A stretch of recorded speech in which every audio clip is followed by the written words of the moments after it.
అయితే విశ్వామిత్రుడు రామలక్ష్మణులని సబాహు మారీచ రాక్షసులని సంహరించడానికి వారు యాగం చేస్తున్న అడవిలోకి తీసుకెళ్లాడు. అయితే వారు అడవిలో ప్రయాణిస్తున్న సమయంలోనే విశ్వామిత్రుడు వారిద్దరికి తన యొక్క అస్త్ర విద్యలను నేర్పించాడు. అయితే అస్త్ర విద్యలకు సంబంధించిన పూర్తి శిక్షణను, అలాగే శత్రువులు ఎదురుగా వేసే అస్త్రాలకు విరుగుడుగా ఎలాంటి అస్త్రాలను ఉపయోగించాలన్నది అనేక విలువిద్యలను, శక్తివంతమైన అస్త్ర రహస్యాలను విశ్వామిత్రుడు వారిద్దరికీ నేర్పించి అత్యంత శక్తివంతమైన వీరులుగా వారిని తయారు చేశాడు. ఇక చివరికి విశ్వామిత్రుడు అలాగే రామలక్ష్మణులు వారు యాగం చేస్తున్న ఆశ్రమానికి చేరుకున్నారు. ఇక విశ్వామిత్రుడు అలాగే మరికొంతమంది మునులు కలిసి యాగాన్ని చేయడం మొదలుపెట్టారు. అయితే వారు యాగం చేయడం మొదలుపెట్టిన కొద్ది సమయంలోనే ఆకాశమంతా నల్లగా మారిపోయింది. అలాగే ఆకాశం నుండి పెద్ద పెద్దగా రాక్షసులు నవ్వుతూ వస్తున్న శబ్దాలు వచ్చాయి. అలా సబాహు, మారీచ అనే రాక్షసులు వారిద్దరూ ఆకాశంలో నుండి వచ్చి విశ్వామిత్రుడు చేస్తున్న యాగాన్ని భంగం చేయడానికి ఆ యాగం యొక్క హోమగుండంలో రక్తం మరియు మాంసం ముద్దల్ని పైనుండి పడేస్తూ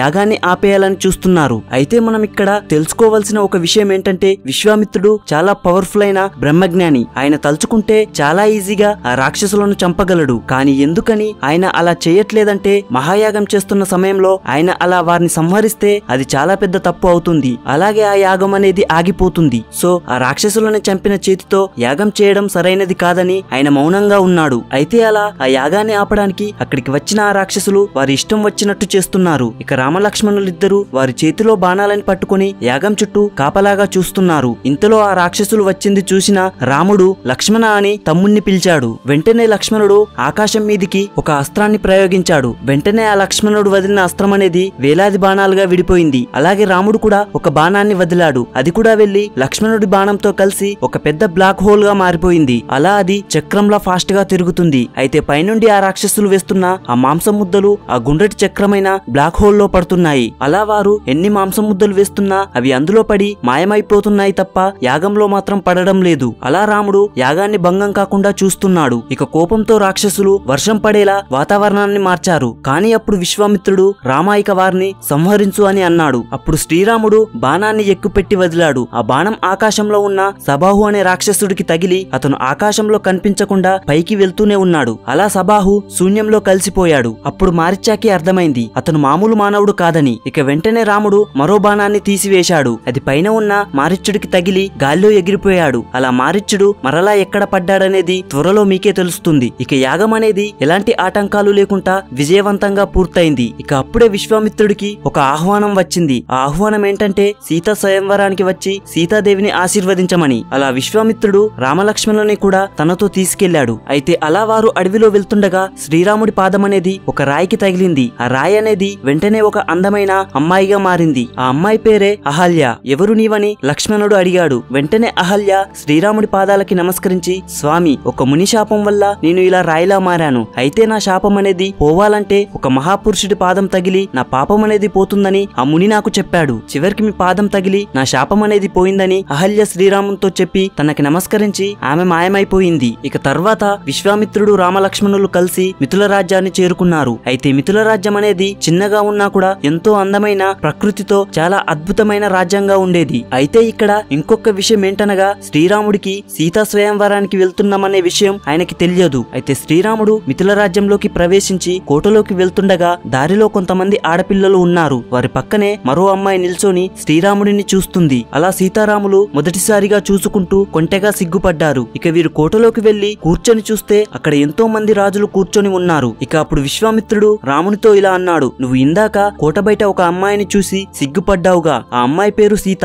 నీవు ఆ అమ్మాయి స్వయంవరానికి వచ్చావని అన్నాడు. ఇక అప్పుడు ఆ రాజుల మధ్యలోకి ఒక రథానికి మధ్యలో శివధనుసుని పెట్టి దానిని 30 మంది తోసుకుంటూ ఆ రాజుల మధ్యలో తీసుకొచ్చి పెట్టారు. ఇక రాజులలో సగం మంది ఆ శివధనుసుని చూసి భయపడ్డారు. ఇక జనక మహారాజు వచ్చి ఈ శివధనుసును ఎత్తి ఎక్కుపెట్టిన వారిని సీతాదేవి పెళ్లి చేసుకుంటుందని చెప్పాడు. ఇక ఒక్కొక్కరిగా వచ్చి ఆ శివధనుసును ఎత్తడానికి ట్రై చేస్తున్నారు. కానీ అది ఎవరి వల్ల కూడా సాధ్యం అవ్వడం లేదు. వారిలో ఒక్కరు కూడా కనీసం దానిని కొంచెం కూడా కదిలించలేకపోయారు. అయితే ఆ శివధనుసు అనేది ఎవరైతే దానికి యోగ్యుడో అది వారికి మాత్రమే లొంగుతుంది. అందుకే దానిని వారిలో ఎవరూ కూడా ఎత్తలేకపోయారు. ఇక ఇంతలో ఒక పెద్ద అడుగుల చప్పుడు వినిపించింది. అది ఎవరా అని అందరూ చూస్తే అతనే ఆ శివుని పరమభక్తుడు, అసురుల అధిపతి, దశకంఠుడైన రావణాసుడు. మహాశివుడిని ప్రసన్నం చేసుకుని ఎన్నో వరాలని అలాగే ఆ శివుని దర్శనాన్ని పొందాను. నేను కాకపోతే ఇంకెవరెత్తగలరు ఈ శివధనుసుని? నన్ను పిలవకపోయినా నేను ఎందుకు వచ్చానంటే దీనికి సరైన యోగ్యుణ్ణి ఈ భూప్రపంచంలో నేనొక్కడిని మాత్రమే అని ప్రపంచానికి తెలియాలి అని సీతను చూస్తూ శివధనుస్సు దగ్గరికి వెళ్ళాడు. అయితే రావణుడు గర్వంతో శివధనుస్సుని తన ఒక్క చేతితో ఎత్తడానికి ట్రై చేశాడు. అది కదలలేదు. ఇక రెండు చేతులతో కలిపి ఎత్తడానికి ట్రై చేశాడు. అప్పుడు కొంచెం పైకి లేవడం మొదలైంది. అప్పుడు సీతమ్మ గుండెల్లో భయం కూడా మొదలైంది. కాని రావణాసుడు ఎత్తలేక వదిలేసి అక్కడి నుండి అవమానంతో వెళ్లిపోయాడు. ఇక విశ్వామిత్రుడు రాముణ్ణి వెళ్ళు అని అన్నాడు. అప్పుడు రామునికి కూడా తెలియదు అతను సీతా స్వయంవరంలో పాల్గొంటాడని. ఇక అప్పుడు శ్రీరాముడు విశ్వామిత్రుడి పాదాలకి నమస్కరించి శివధనస్సు దగ్గరికి వెళ్ళాడు. సీతాదేవి వైపు చూసి ఆ శివధనస్సు చుట్టూ తిరిగి దానికి నమస్కరించి పవిత్ర హృదయంతో ముట్టుకొని పైకెత్తాడు. చాలా ఈజీగా శివధనస్సు లేచింది. ఇక సీతమ్మ ఆనందానికి హద్దులు లేవు. ఇక పూలమాల తీసుకొని సీతాదేవి రాముని దగ్గరికి వచ్చింది. రాముడు ఆ శివధనస్సుని ఎక్కిపెట్టి దాని వెంటినారని వెనక్కి లాగాడు. వెంటినార ఫోర్స్ ఎక్కువ అవడంతో శివధనస్సు పెద్దగా శబ్దం చేస్తూ విరిగిపోయింది. అక్కడ ఉన్న ప్రతి ఒక్కరూ ఆశ్చర్యపోయారు. ఇంత చిన్న వయసులో ఉన్న ఈ బాలుడు ఎలా శివధనస్సుని ఎత్తగలిగాడని అందరూ షాక్ లో ఉన్నారు. అప్పుడు జనకుడు ఈయన విశ్వామిత్రుడితో వచ్చాడంటే ఇతను ఖచ్చితంగా